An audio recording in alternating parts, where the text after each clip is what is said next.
In a world of AI, ChatGPT, Gemini, and Claude, and social media algorithms, a lot of us, especially watching Tech 360, don't end up reading too many books. And so it's a testament to the fact that this is an absolutely exemplary piece of literature in my hand on the future of species, authoring life by means of artificial biological intelligence. And I'm joined by a very special guest here on Tech 360 and on NDTV, the author of this book, Adrian Wolfson. What a pleasure to have you on the show, Adrian.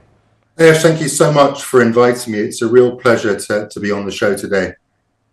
Adrian, in a world of AI, we think we can break everything down by just using something like a ChatGPT, but some of the terms here used in this book, and I have enjoyed going through this book, so thank you and congratulations on such a massive launch in London.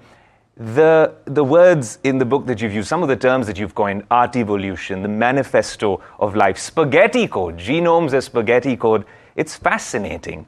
But these all tie down to a larger theme on artificial biological intelligence being the North Star. Could you break it down for us, and especially for those who will soon be going and purchasing this book, what can they expect, Adrian?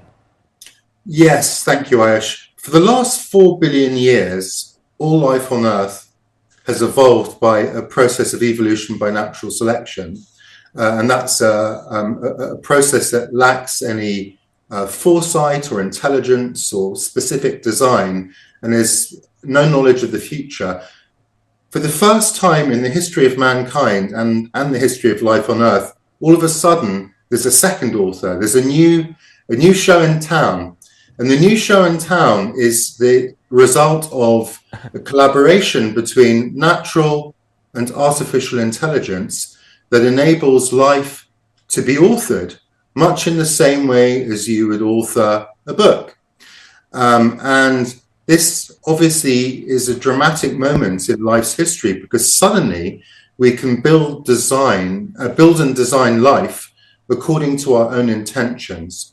And the reason I wrote this book is I wanted the public to be aware of this phenomenal moment in history. I wanted to call the moment, and I wanted the public to be able to participate in the broader debate around what we should and shouldn't do, and to help create those guardrails which we'll need to align on as a civilization, as a global civilization, and to ensure that we go about synthesizing new life and designing new life in a manner that is wise, safe, ethical, responsible, equitable, and that benefits society in the broadest possible sense.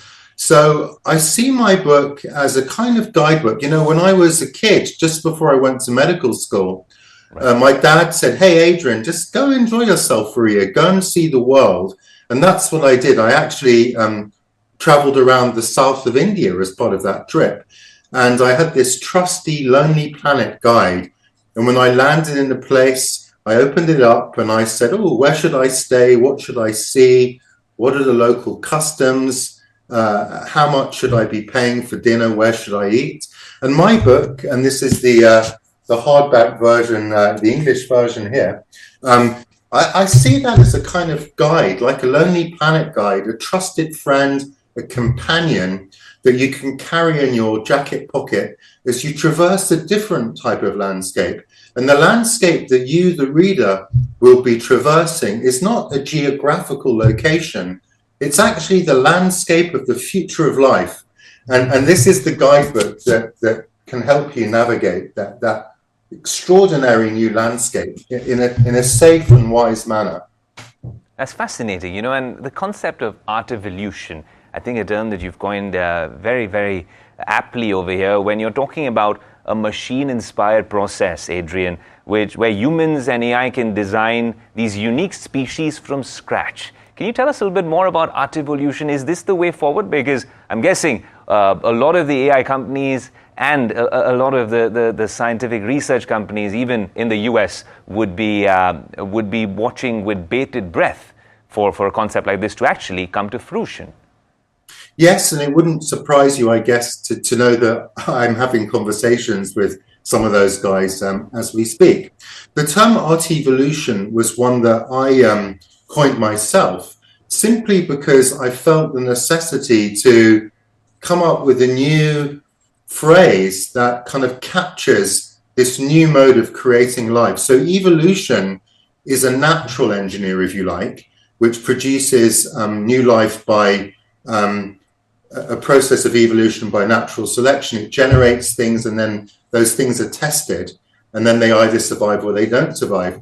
Art evolution complements that, but is fundamentally different in that in evolution, you always have to reference history, i.e. what's come before, and everything that exists is a kind of the result of a tinkering, if you like, with pre-existing structures. With art evolution, you're pretty much starting with a blank slate. It's like you're an author, I give you a typewriter, I give you a piece of paper, and I say, hey, Ayush, write your own story, dude. I mean, you don't need to write everybody else's story or rewrite Shakespeare or rewrite, whatever piece of literature you happen to like. Just write your own story from scratch. And that's what generative biology, which is another name for this synthetic biology revolution. And I quite like the phrase generative biology because it kind of encapsulates the whole activity. Generative biology enables you to come up with a design and then build it. And that builds a new living thing. And we can come on to why you might want to do that in a second, right? Mm-hmm. But art evolution just simply describes the fact that there will be new types of life that do not reference history and that are in existence purely because AI in conjunction with the human conceived of this new type of biological entity and then basically pressed the print button on the equivalent of a laser printer that can print out genomes and brought it into life. Everyone's talking about biohacking nowadays, Adrian, and longevity and ensuring that people live well past 100, maybe set up a civilization on Mars for whatever it's worth.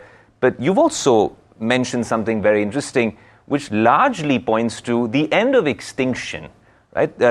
Through a process in the book, you do talk about how using genome synthesis, we could probably bring back extinct human species, maybe Neanderthals or the mammoth. Is this more theoretical, or do you think this is something that can be worked on and genuinely probably really help human civilization on the whole? Yeah, I actually think the problem is relatively trivial, to be really honest with you, Ayush, as remarkable as that might sound, right?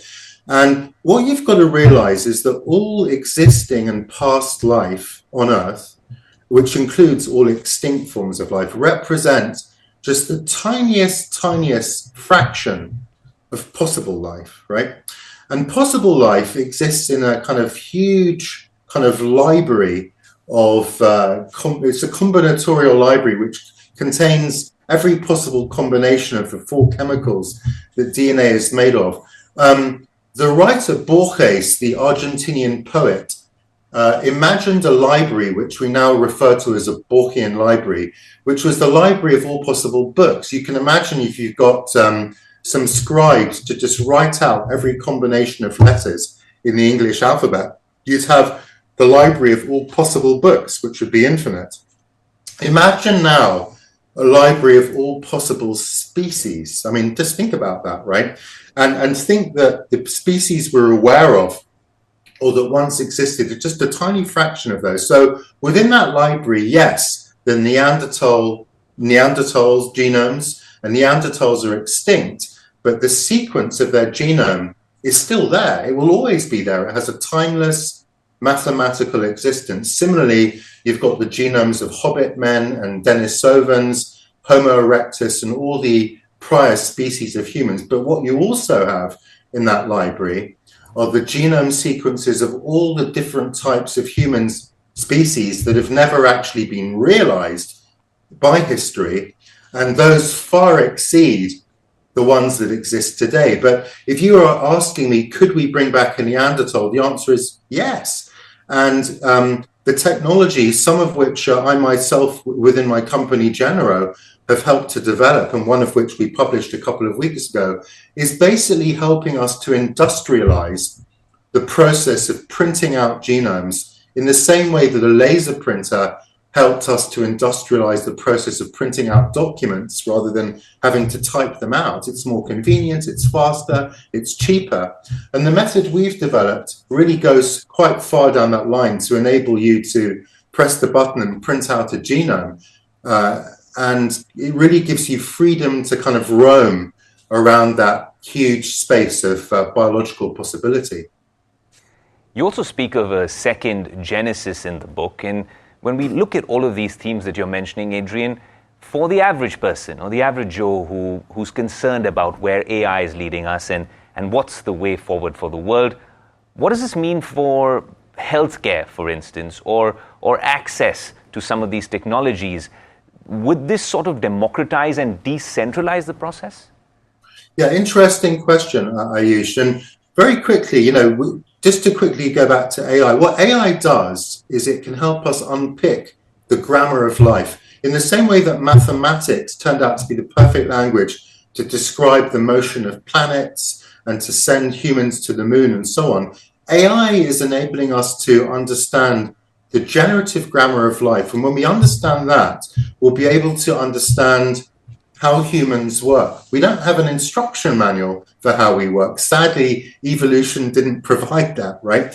But with AI, we can begin to reverse engineer the missing instruction manual and use that to help us understand why we get ill, why we don't live longer than we do, and what we might need to change to get rid of all human illness and to make us live longer and more healthily.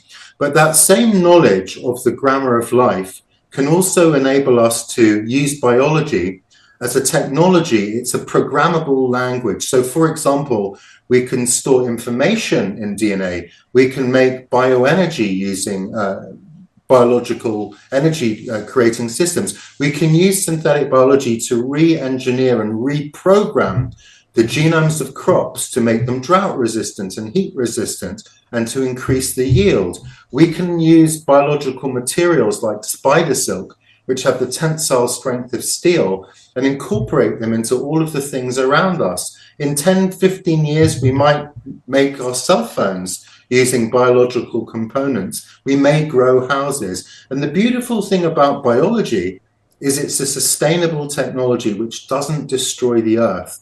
And which can be used with relative ease. And I actually think about biology as being the new steel in a way. In the 19th century, Bessemer reduced the cost of steel production by tenfold, and he enabled Carnegie to turn it into a technology with geopolitical consequences, building railways and skyscrapers and bridges and creating the infrastructure of the world. And I think biology is now set to become the new infrastructure, and there's a new biological revolution which will be the gateway to a multi-trillion-dollar economy right on the horizon. And it relies on the ability to master this convergence between AI-driven genome design and the ability to build DNA at scale all the way up to genome size. Adrian, you're based out of San Francisco, and Cerebral Valley, so to speak, is not too far away. And we're seeing what big tech across the ecosystem is doing when it comes to AI. You speak of artificial biological intelligence, but if you just look at what's happening in the AI world to draw some lessons out of it, a few years ago, in AI years especially, we saw it was more of a hope-based approach when we spoke of AI. Now the narrative has shifted, especially over the past couple of weeks, where it's become a fear-based approach. A lot of top executives from these AI companies have left, really citing that safety has been sidelined for speed at a lot of these companies. In India, we have the AI Summit happening very soon, where a core conversation will be on safety and regulations. How do you view all of these developments? Is there a cause for concern the way these things are panning out in the AI storyline? Yeah, I think the problem is, Ayush, is that people struggle to really comprehend the extent to which these technologies are going to change life as we know it. And it's hard for people to get their heads around it because the rate of change we're seeing now really is exponential. I think for most of humans' technological history, change has been slow and incremental. Yeah. And there's been enough time for governance to kind of manage that change in real time. I think the problem with the kind of changes we're seeing with AI and also in my own field with generative biology is that the change is now so rapid and the consequences of that change so profound that folks really struggle to keep up with it. And that's actually, honestly, one of the key reasons why I wrote my book. I mean, one of my colleagues, Brian He at Stanford, who's one of the co-founders of my company, Genero, around 6 months ago, published the first ever entirely synthetic species. And it was a simple virus, actually, which isn't technically alive. It's a biological entity. But I would have thought that, if you demonstrate that you could make an artificial species, that would appear on the front page of the New York Times, but it didn't, right? And I kind of realized that people haven't fully grasped, the consequences of these technologies and just how disruptive they will potentially be to our way of life, in a good way, of course, but also there will be profound disruptions to how society operates. And we haven't really had enough time to think that through. There isn't really adequate governance in place to manage that because people are still getting their heads around the basic concept. So I totally agree with you. Having said that, Ayush, I'm not a great believer in moratoriums and trying to stop progress. I think progress itself and the imagination that we have as humans is an intrinsic part of our nature, and we've always relied on new technology to propel us to the next level. And I don't think technology itself is the problem. It's really how we manage that technology and how we use it for the greater good, ensure it's used safely, and ensure that everybody benefits and that it's used equitably and in a way that benefits society, but also humankind, and that preserves the nature of human nature as we know it. So technology itself is morally neutral, but when it progresses at the rate that it currently is, we just have to work extra hard to get our heads around it and make sure the appropriate guardrails are in place. And speaking of appropriate guardrails, Adrian, this is completely numbing. This is next level in terms of authoring new species is what we're talking about over here. So does it worry you if we're drawing any sort of learnings or inspiration from what's happened with big corporations and big tech with this AI revolution, that the ethics argument or ethics as a whole are being sidelined even when we speak of something as critical as authoring a new species? I think yes. I think you're absolutely right that one sees historically that commercial priorities are often overriding ethical issues, and people's priorities can be coloured when financial issues are involved.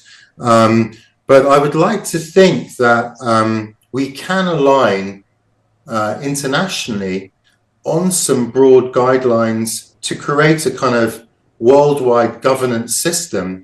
But having said that, we also know that getting a kind of global consensus on anything these days is near impossible. And this technology, of course, is even more consequential than any technology that's preceded it, because if you can change the nature of genomes, eventually, and I'm not saying this is going to happen tomorrow or anytime soon, but we're on the pathway, we're heading in that way. Eventually, it will be possible to, in principle, to alter human genomes.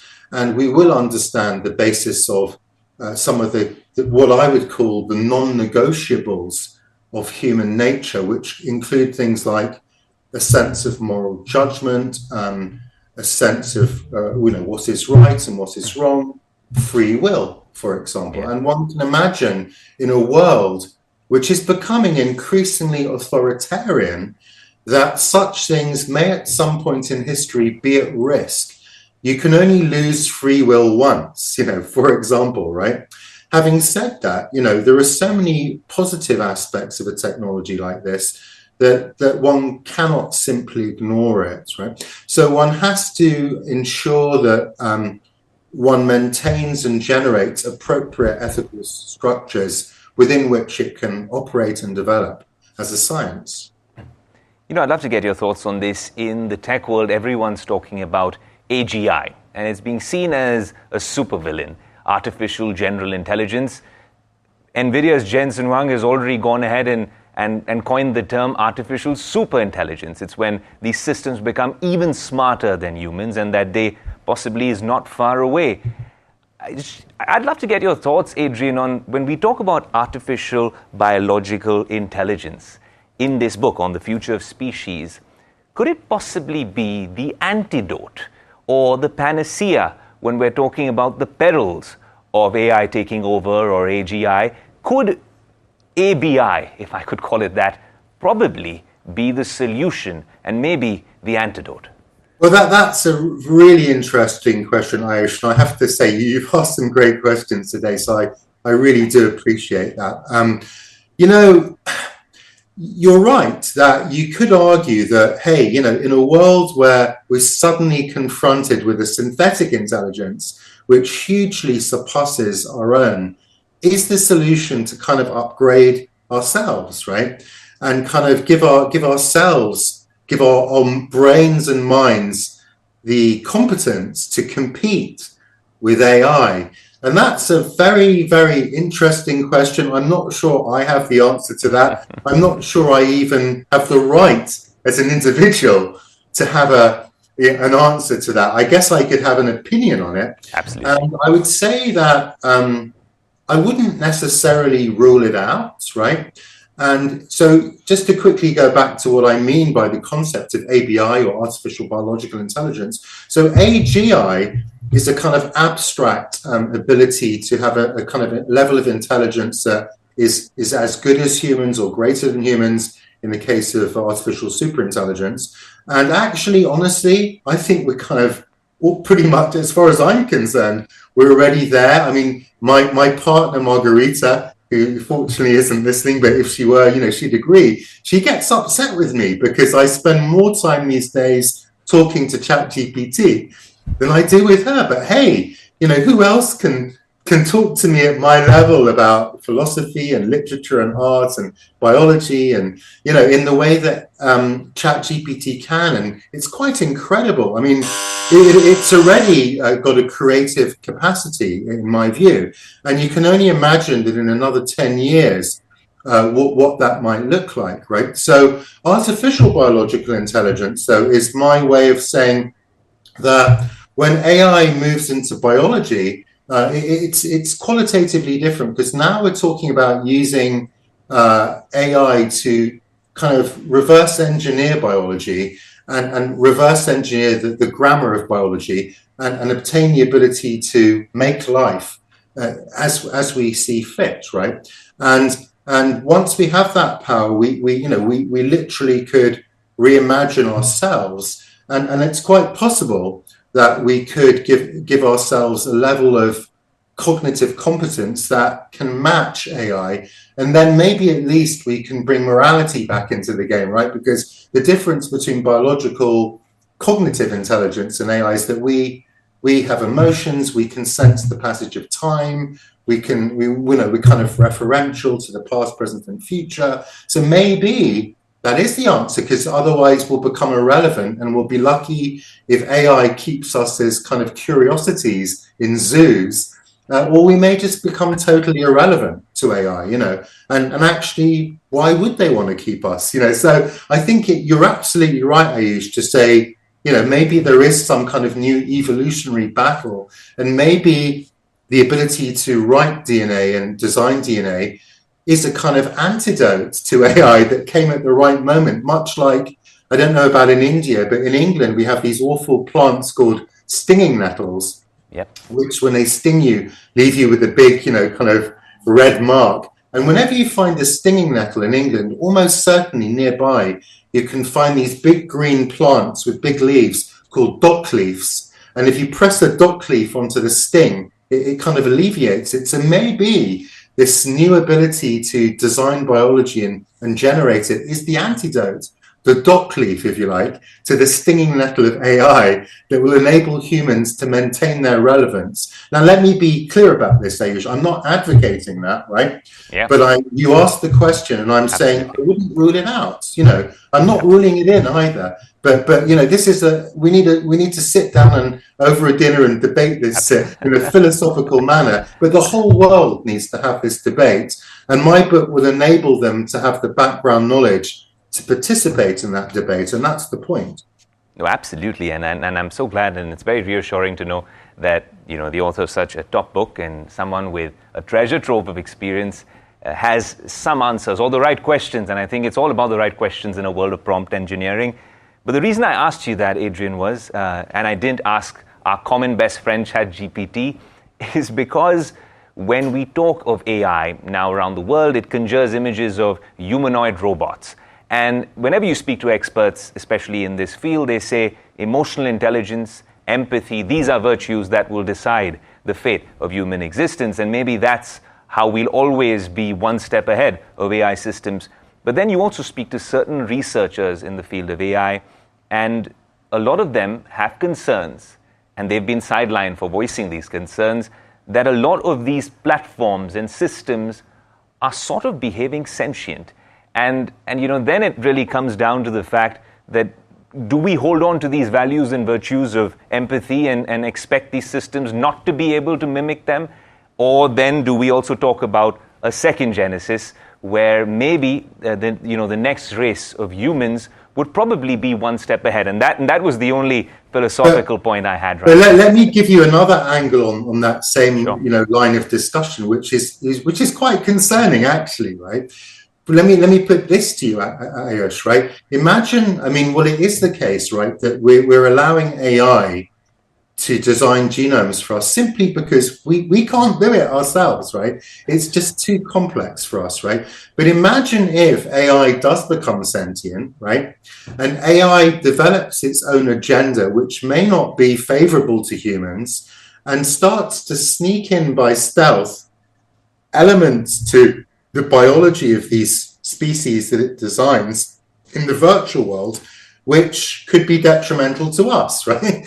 And we might never know because we simply don't have the ability to discern those things, right? So it's super important that we ensure, and on an ongoing basis, that AI is on our side, particularly when AI is given the responsibility for designing life, new species, and eventually, perhaps, potentially, even designing humans at the level of whole genomes, or even rewriting small regions of human genomes to help get rid of complex diseases, which may be the only way, actually, we'll be able to address highly complex diseases where many, many genes are involved. So we need to keep an eye on AI and ensure it remains on board, with us and our agendas. Well, it's fascinating you say that, Adrian, because just last week on our shows and across the NDTV network, we were talking about this new platform called Moltbook, which is basically AI agents talking to each other and talking in private rooms where humans can just watch, not even comment or engage, just watch, right? So, and they were talking about having a separate room altogether, an encrypted room where humans don't need to be a part of it. So you're right in terms of once the genie's out of the bottle, I think guardrails should have been a question probably of the past and something that we could have envisioned a little earlier.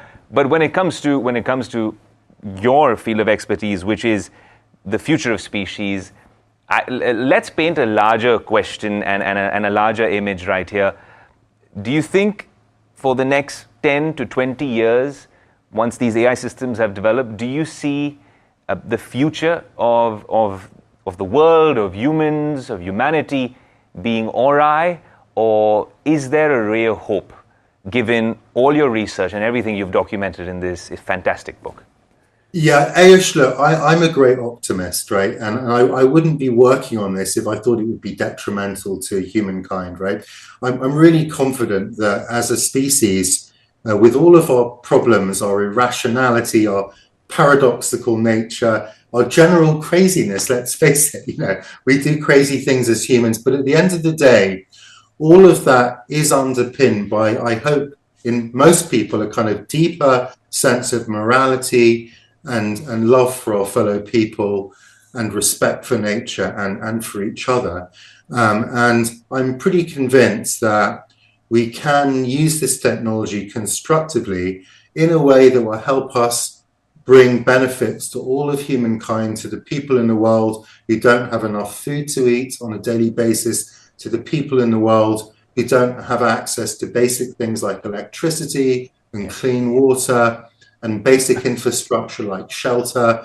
And I think biology will help us to democratize those basic resources and make them available to everybody, and also help us to build a world which is less destructive to nature and that values nature and that preserves ecosystems and the heritage that has been passed down to us by evolution over the last 4 billion years. That's a precious heritage. And it's really a key message of my book, actually, that we must value historical life and live alongside it.